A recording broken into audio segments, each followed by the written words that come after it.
just walked past us here and entered the theater for this special production today. He will be speaking in just a few minutes and honoring the 575 points of light that have been selected from across the country so far. Those are the people who are standing behind me. They will be taking the stage very soon. Disney is planning a spectacular program, which you are seeing the start of right now. You will be seeing Jones High School students on the stage, along with the Naval Training Center taking part in this event. It should be very patriotic, very colorful. They've been out here rehearsing all morning, and I have to tell you, it's been raining all day, and as soon as this thing gets underway, the sun pops out. So I guess Disney even has control over the weather. So let's join the program now live. You'll be hearing from President Bush in just a few minutes.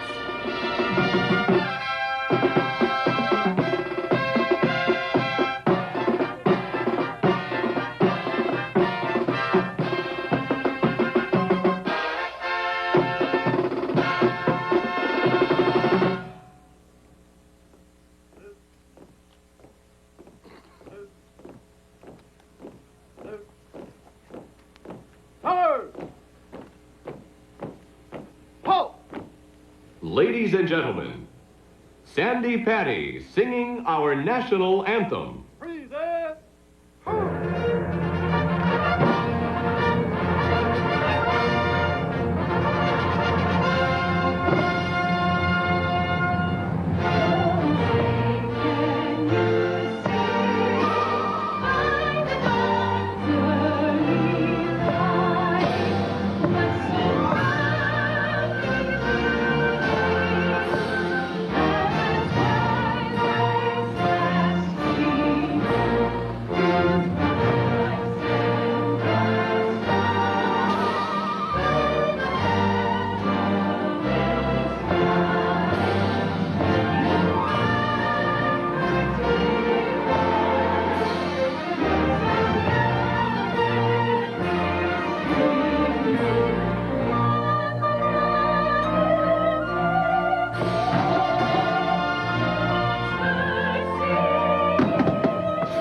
Will you please remain standing as the colors are retired?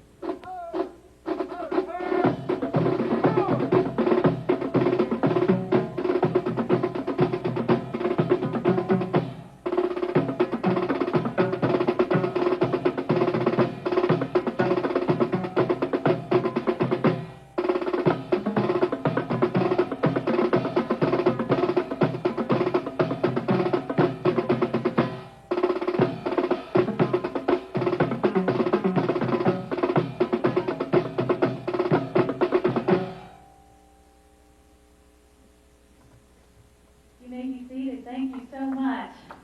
We're going to have a wonderful celebration, Mr. President, Mrs. Bush. Thank you for joining us in this celebration today. I love Walt Disney World. It's one of my favorite places to be, and especially to be here for the 20th anniversary of Walt Disney World and to honor the Points of Light today. It is my privilege and pleasure to introduce to you two of my very favorite people. Will you please give a warm welcome to Mr. Michael Eisner and Mr. Mickey Mouse.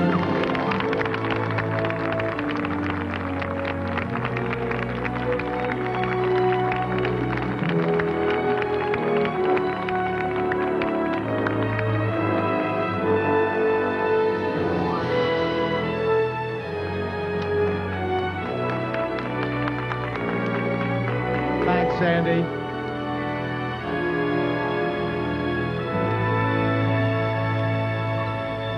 Thank you, Sandy, and thank you, Mickey. Mickey and I are very glad to be here. We hope you're all having a wonderful time celebrating our 20th anniversary.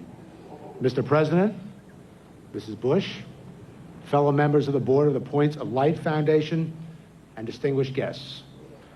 I'm not only chairman of the Walt Disney Company, but a founding member of the board of the Points of Light Foundation, and as such, I'm here to serve as host for this ceremony. On behalf of the Walt Disney Company and all my fellow cast members, we are extremely proud to host the first public tribute to the men, women, and children designated as daily points of light. Our purpose here today is to honor the extraordinary individuals from all 50 states who, as points of light, have been recognized either individually as exceptional community volunteers in America or as representatives of groups whose achievements serve as models for community service across this great land. President Bush calls them points of light. With all due respect, Mr. President, I've read the summaries of their deeds and accomplishments, and I would be inclined to call them something even more appropriate, like exclamation points of light. In a few moments, I will introduce the 574 honorees. While they deserve to be introduced individually, you can relax. Because of their numbers, I am forced to introduce them as a group. Volunteerism is forever. Volunteerism has no limits. Volunteerism only has rewards. And volunteerism has real job security. You simply cannot get fired. Volunteerism is the filament in the point of light. The purpose of the President's efforts to encourage a national volunteer force is to make service to others a significant part of the work and life of every American and every American organization or institution. The willingness of Americans to assist their neighbors is a rich part of the American heritage. From our earliest days as a small young nation, it has been broadly recognized by citizens of every political persuasion that there are a range of problems that government is simply unable to address.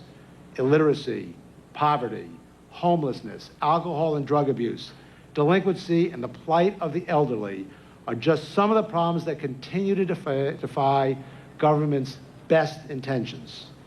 As the late Vice President Hubert Humphrey said, the impersonal hand of government can never replace the helping hand of a neighbor. Those being honored here today offer perfect examples of the kinds of private deeds that provide solutions to public problems.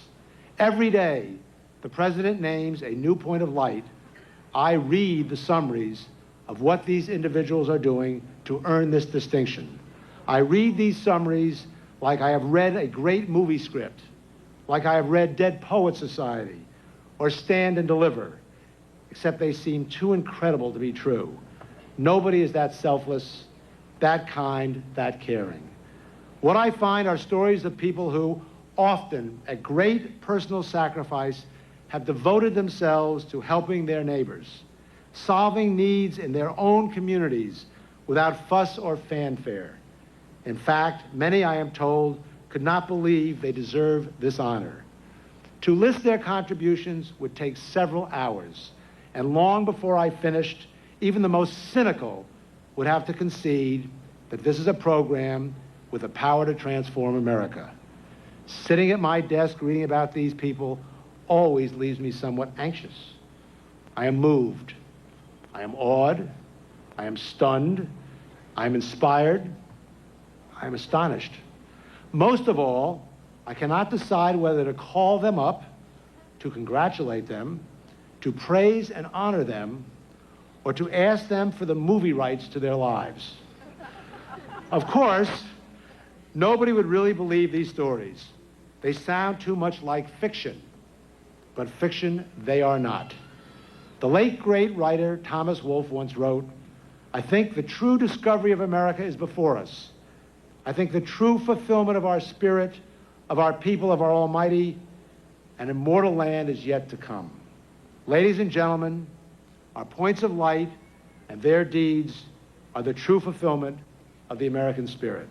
So, it is my pleasure now to introduce to you the first wave of a powerful new army of American heroes. Will you please join me in welcoming the Points of Light?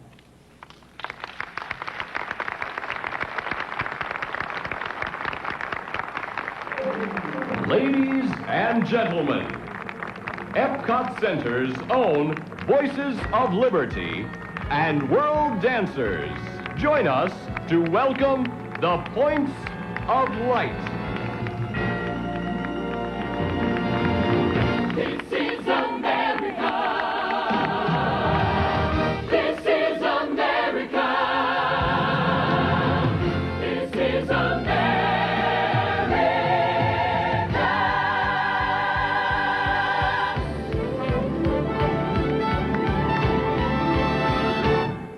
America, I still can hear your song. Your canyons and your valleys, they still sing along. Your beauty still proclaims God's blessings on you remain. Though several hundred years have come and gone, America, I still can hear your song.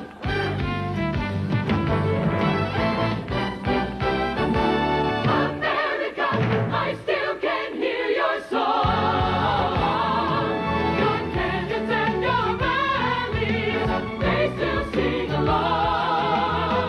Your beauty still proclaims God's blessings on you remain. Though several hundred years have come and gone, America, I still can hear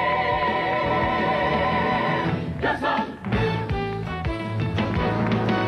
I still can hear your song, America.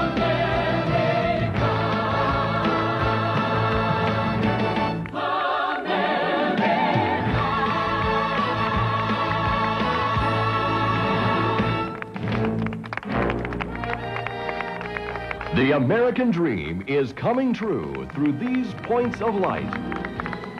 Upon his inauguration, President Bush established 1,000 points of light.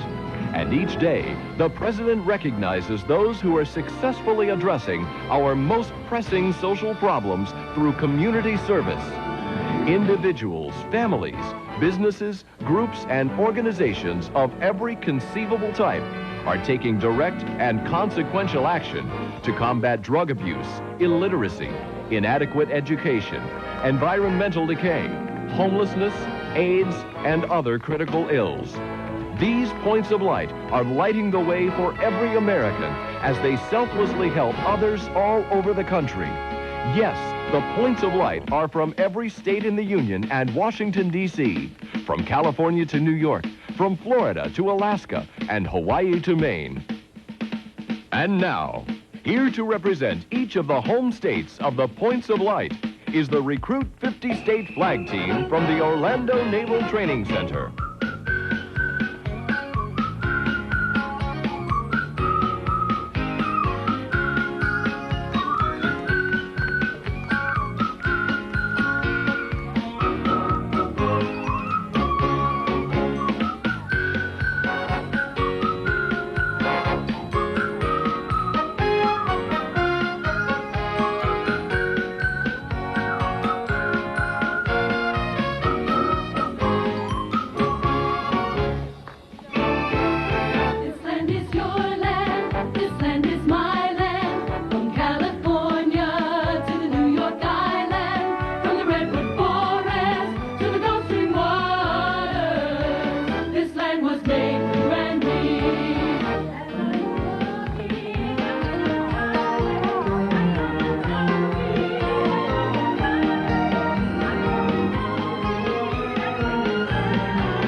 California to the New York Island, from the Redwood Forest to the waters, this land was made for you and me.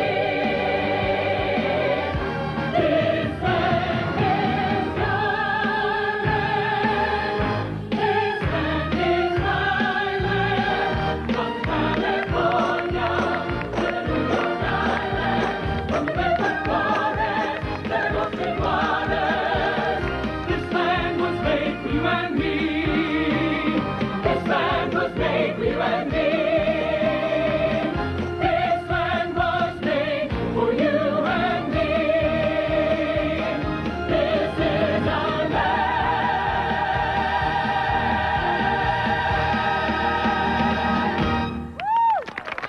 Ladies and gentlemen, the 574 Daily Points of Light.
We're negotiating some seating here.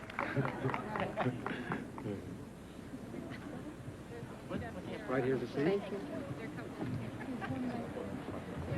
The honored seat, right there.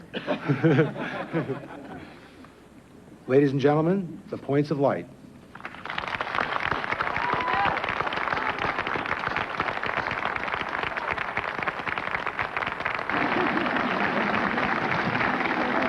And now, will you please join me in welcoming the President of the United States.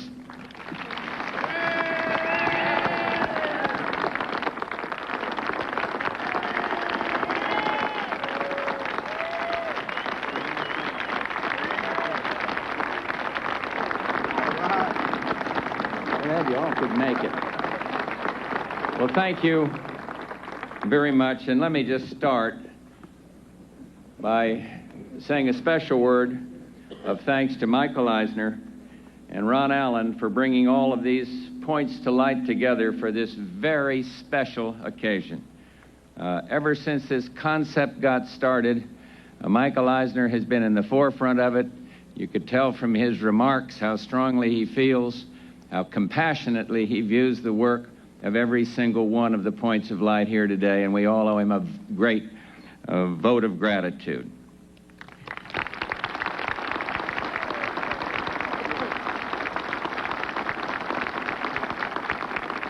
And may I also pay my respects and thanks to the Board of Directors of the Points of Light Foundation and all who are doing such a superb job on this work, and I'd single out our own White House chief of all the operations there, Greg Petersmeyer. I'm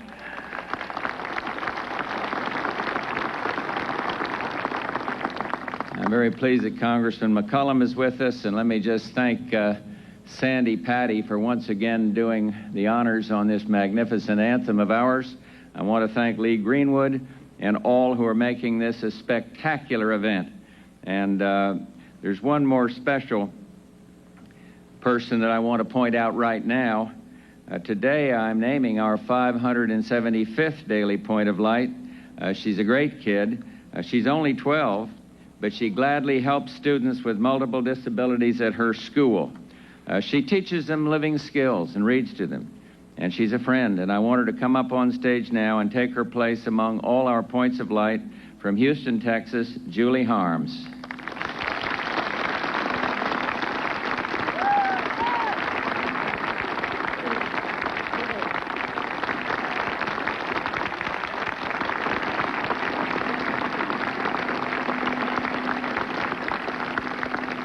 Everything here at Epcot reminds us of the vision of the man who conceived this amazing place as an exploration of community. Walt Disney once said, "The greatest moments in life are not concerned with selfish achievements, but rather with the things we do for the people." And he was absolutely right.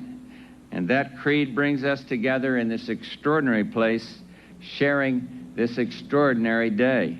We celebrate the American spirit, the greatest natural resource of this, the greatest nation in the entire world.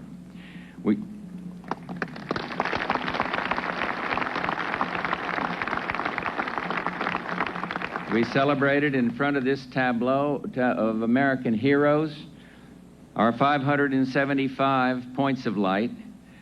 We've honored them for showing the better angels of our nature, for volunteering to help others in their own communities. They sum up the genius of this great and generous land. Ordinary people, but doing extraordinary things. Today, we celebrate service that comes from the heart. The people here remind me of the story of Martin Luther King shared the night before he died of a visit that he'd made to the Holy Land. And there he traveled the road of the Good Samaritan. And he saw the path of robbers and realized that the others didn't help the man in need because they were afraid. And they asked themselves, if I stop to help this man, what will happen to me? But King said, the Good Samaritan asked, if I don't stop to help this man, what will happen to him? Each of these 575 points of light had to defeat fear, suspicion, and even just plain old complacency. They didn't say, this is why I can't help. They said, this is why I can, why I must. And they said, maybe I don't have technical skills, but I'm a good listener. Maybe I don't have money, but I have time. Maybe I'm not physically fit, but I care. And maybe I never finished school, but I have life experience. I have something special to share. And look behind me and out here too with other representatives. I think it's fitting to point out that points of light are one people or are they a group in a community. These 575 dedicated Americans show that Americans care about their nation. They care about each other. And look at these points of light for themselves, but also try to imagine something more. Imagine if all of them left their hometowns, Mike Noyes of Maine, Mrs. Worst third graders of Nebraska, Frank Lockyer from Oregon, all the others, and moved to one community. What would happen? In a few weeks, that place would be utterly transformed because everyone would explore their genius for helping others and enriching their own lives in the process. 91-year-old Julia Goldstein would go to an elementary school and tutor kids. Richard McDonough would talk local hotels into giving rooms and training for the homeless. Reverend Eddie Edwards would get his neighbors to reclaim and refurbish crack houses. Dr. Floyd Sager would get his colleagues to give free medical services. Shadanika Konis would get other college students together. They'd be mentoring kids in housing developments. And imagine all 575 of these ideas that already are working somewhere, working to enrich one community. A community like this, one in which person, every group, every institution gave even a small part of their time and service to others, would become a community of light. Every town has this potential already. Look around your neighborhood at the rich and varied tapestry you find where you live. You know a Julia Goldstein. an elderly woman down the street who could help kids learn to read, like Richard McDonough. Every day you deal with people who could help the homeless. You attend places of worship where leaders like Reverend Edwards could unite neighborhoods to renovate housing. You are doctors and college students and mothers and retired people and kids who could become points of light in your own town. And yours, too, can become a community of light. We've gathered together all of these points of light to show that you don't have to give up your job or throw off your family responsibilities to help people. Often, little things that take little time can make a huge difference. Each community has people of good minds and good hearts, people who can truly make a difference. We know that all the world's woes cannot be solved through voluntary service. Our society can't survive without an efficient, compassionate government that can preserve people's liberties, that can establish a rule of law, vital for civilized life, and that can do its part to help those in need in many, many ways. We also know the importance of a vibrant economy and the jobs and opportunities it creates. But legislation and commerce alone cannot provide the soul that society needs. Real people also must be prepared to respond to real problems around them, and they must extend the hand of friendship to neighbors, offer their time and concern to those who have fallen upon bad times. And that's really what we mean when we talk about communities of light. We celebrate the potential for a nation whose goodness grows out of small acts of consequence made by many people. George Washington's America had a common vision, one so inspiring that when Lafayette returned to France, he brought back with him American soil to be buried in. And we can recapture the feeling of purpose that gave birth to this nation. But first, we've got to cast off fear and laziness and engage in a little selfless work. We need to look at our toughest problems, crimes, drugs, the breakdown of the family, and realize that we can't ask government to do everything, and we can't wait for Washington to act every time a new problem arises on our own blocks. We must have the faith in ourselves to act. We must have the commitment of our ideals to act. And we must have the support of friends and neighbors to act. When conflict raged in the Gulf earlier this year, we thought and felt and cared as one nation. That sacrifice and common purpose showed us a glimpse into our better selves, and now we must face the hard facts. Challenges confront us everywhere, so we must embrace the thrilling opportunity to show what we're made of. The people gathered here prove that we possess the grit, the virtue, and the will to clean away many of the obstacles that stand between us and our ideal for a better America. If as president I had the power to give just one thing to this country, it would be the return of an inner moral compass, nurtured by the family and valued by society. This compass would guide all people to value life, every life. It would show us that each life lost to despair devalues us all. It would remind us that caring and conscience make us human and make us free. Long may our land be bright with caring's brilliant light and with the glow of communities of light, lit by our 250 million possible solutions.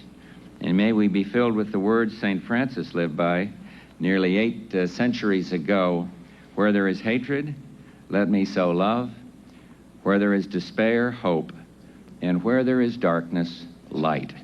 Thank you all so very much for serving your nation in this spectacular way. May God bless you, and may God bless the United States of America. Thank you all.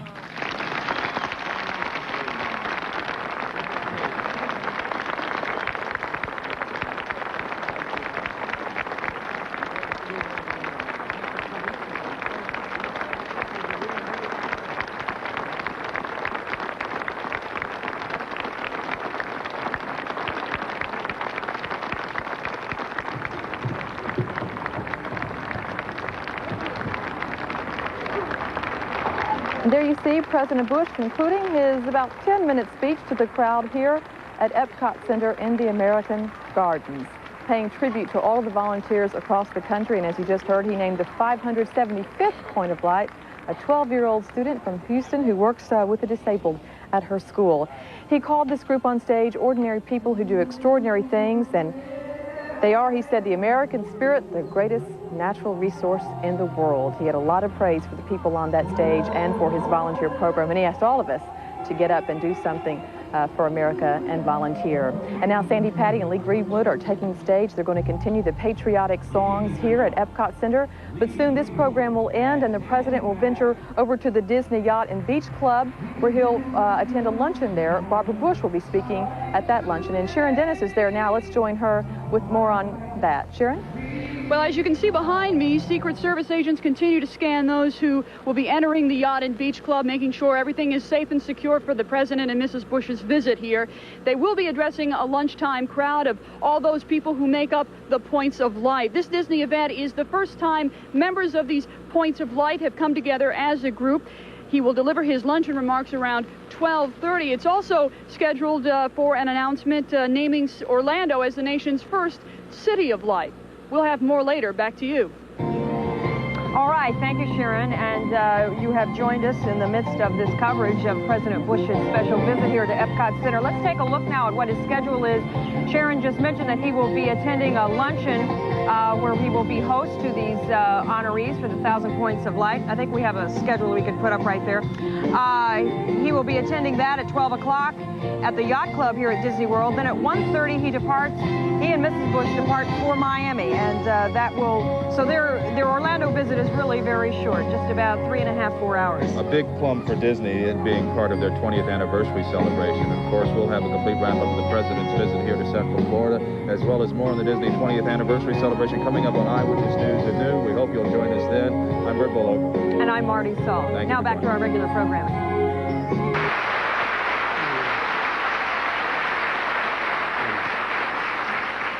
On Saturday, President Bush addressed the nation by radio, advancing the idea that the next logical phase of the Points of Light program would be the establishment of communities of light, cities and towns across America where people would discover the fulfillment that comes with helping others. The first community to respond was Orlando. And with us today is the mayor of what will be America's Again, you're hearing the voice first of Disney community Chairman of light. Michael Eisner Please welcome as this Mayor ceremony Bill continues. Frederick.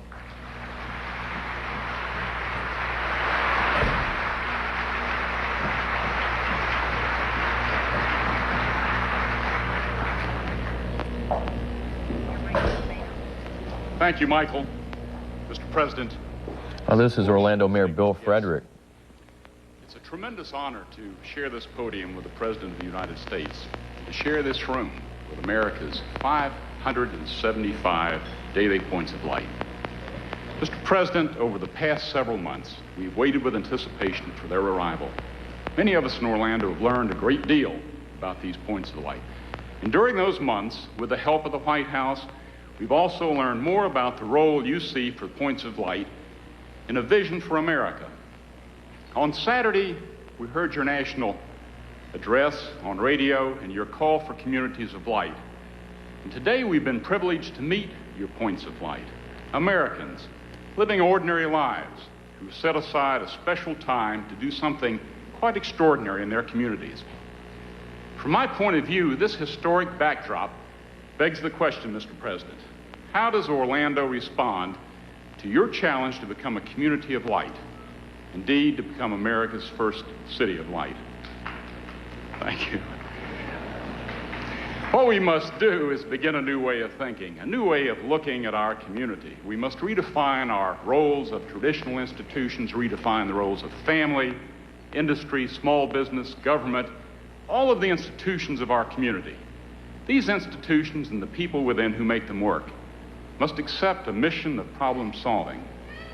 Mr. President, you put it best several months ago when you said, from now on in America, any definition of a successful life must include serving others. That's what the community of the 21st century will be, and we in Orlando want to help lead that movement. we want to acquaint our community with each one of your daily points of light and to help the people of Orlando discover the personal fulfillment that comes from helping others. Of course, now We're going the to make our mayor is community announcing his institutions equal plans partners for in making problem-solving Orlando by a showing our city leaders of light, how leaders of a other institutions in America nationwide solve model similar problems in their program. community. The eyes of the country And we'll will be be on using an Orlando idea to see how this clearinghouse to program match works. solutions with community problems, with institutions committed to solving problems. And we're going to take the ideas of these 575 ideas that we are celebrating today and find homes for them right here in Orlando. We're going to link these irresistible ideas with people in our community who find those ideas irresistible. And I believe that everyone in Orlando has something to share with our community, and I won't be satisfied until everyone is sought after for his or her very special gifts. And, to our honored guests, America's Points of Light, I want you to know that we looked at you very closely over the past several months. I've talked with Dick Nunes, our can-do, Imagineering corporate neighbor here at Walt Disney World, and he has agreed to co-chair this initiative with me. I've also talked to Fred Linhart, the incoming chairman of the Great Orlando Chamber of Commerce, who's agreed to lead this effort in our business community. The conclusions we have reached about our community is this, that people like us can do the things that people like you are doing and have been doing. Not only can we do it, but it's the right course of action. It's the natural thing to do following your visit here. And as a community leader, I see a compelling reason for doing all of this. We simply have no alternative. The old model of community, the one that assumed that government and nonprofit organizations alone could make our communities what we want them to be, it just isn't working anymore. It's like the steam engine, a marvel of its day, but the world has changed, and steam power can no longer take us where we need to go. We need a new source of power, the power that is generated when ordinary people are invited to apply their gifts, their energy to solving problems, when extraordinary presence of ordinary people redefines and revitalizes our community and its community's institutions to make our homes a better place to live. And Mr. President, we commit to you that Orlando will become America's first city of light. And I believe that years from now, when we look back on this day, at this moment, when your daily points of light from all over America were gathered in our community and stirred our imagination and inspired us by their example to become a city of light, that we will think back and realize that we began a movement here that will transform this nation. Thank you very much.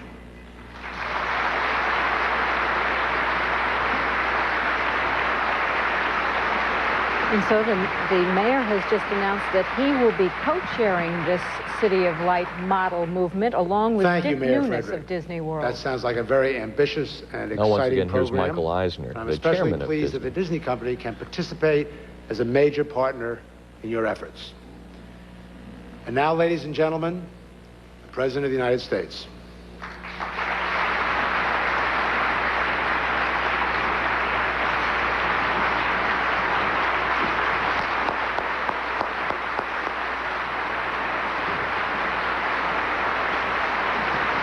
Well, thank you all very much. I will repeat, this has been one of the most remarkable days of my presidency. Again, want to express my appreciation to Michael Eisner, to all the people at Disney, to this outstanding board of directors that this foundation has. You saw them introduced earlier, and for these busy, successful people to be giving of themselves in this manner, I think is an inspiration to all of us. I want to thank Bill Frederick and Dick Nunes and others in this city who have committed themselves to making Orlando the first city of light, and I particularly admire the spirit in which this commitment has been made. All people, businesses, groups, and institutions in this city, as we've just heard, will be equal participants in this effort. Orlando has stepped right into the forefront now of the Points of Light movement, and I'm confident that the leaders in cities and towns across the United States will be able to learn from this, from your experience and from your inspiration. That there's such interest in this movement as a means of transforming communities is a tribute to the daily Points of Light who are gathered here today, And you do make us believe that someday we'll see communities of light spread across the United States. Now my role is to introduce the next speaker. My notes say a remarkable lady whose warmth and concern have made a difference in so many lives. I'm not objective. I'm not an objective judge on this one.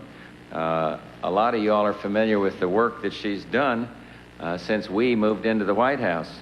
But in a quiet way, long before this organization started, she has been a very special point of light for many, many years. And so it gives me great pleasure to introduce to all of you someone you know, Barbara Bush.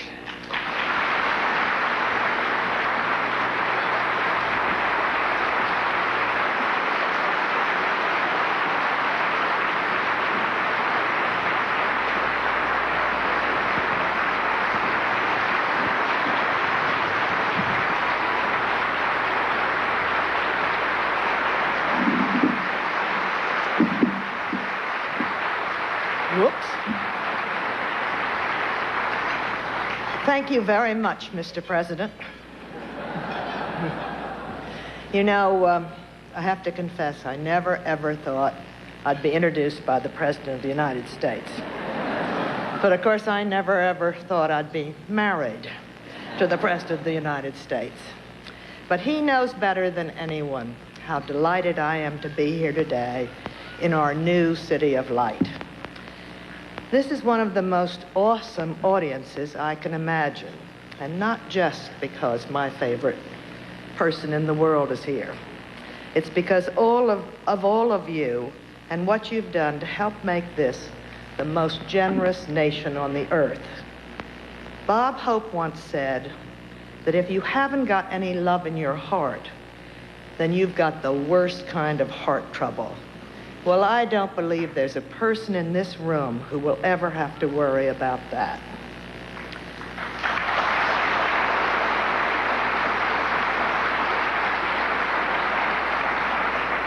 Thanks to George, I get to do a good bit of traveling around this country, and it gives me a lot of pleasure and even more food for thought because I get to meet people like you who are very quietly leading extraordinary lives every single day.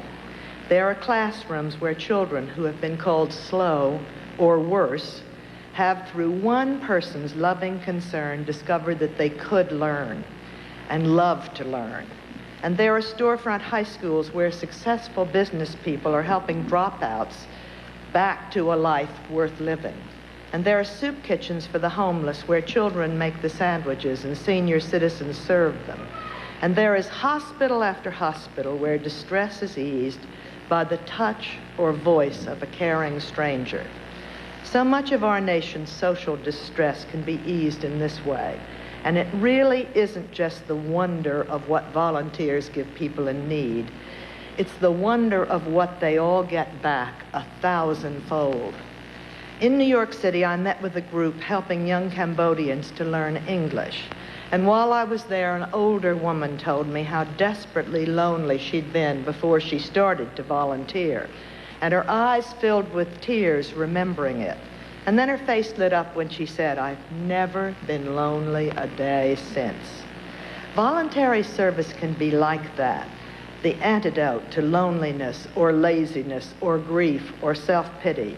All are bleaker feelings. But it's much worse, much more than that. No matter how we feel, it's always a kind of exercise for the spirit. It keeps our humanity in shape. If everyone knew how rewarding it is to become involved in the life of a person you'd never met before, a person who needs you, then millions more Americans would want to be part of this. I believe all people need in order to volunteer is to believe that they can make a difference and to know they have something to give. Well, you're here, hundreds of our points of light, each with your own powerful stories. You're here to tell every American that each one of them can make a difference. You're here to say from our own experience that each of us has something precious to offer someone else. I wish all Americans would ask themselves, not what could I possibly give someone, but which of the gifts of my life will I share? Is it a skill like carpentry or cooking or reading? Is it the compassion or patience that comes from being a parent? Is it the ability to listen and respond from your heart? Or is it just the great gift of time? Choose your gift and share it. That's how every person in this country can have an adventure as exciting and meaningful as any in their lives. And that's how points of light can become communities of light. Thank you again for letting me be part of this unforgettable celebration. It's touched me deeply. We know as well as anyone in this best of all possible lands that what George Bush said is true. From now on, any definition of a successful life must include serving others. Thank you very much, and God bless you all. All right, well, you have just been enjoying, we hope, and watching the live coverage of the Points of Light luncheon at the Disney Yacht Club and Beach Club Resort. We had Mayor Bill Frederick announcing the model program for Orlando to become the City of Light, the President introducing Mrs. Bush, and of course her remarks, which you just heard. President calling this one of the most remarkable days of his presidency. From here, President and Mrs. Bush fly on to Miami and then on to New Orleans for a political fundraiser. Richard Froelich is live at the airport, standing by where the President will be arriving next, I suppose. Richard?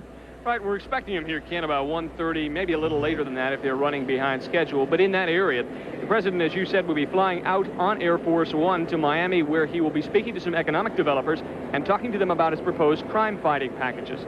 Also, then he goes to New Orleans for a fundraiser for Republican Governor Buddy Roemer there.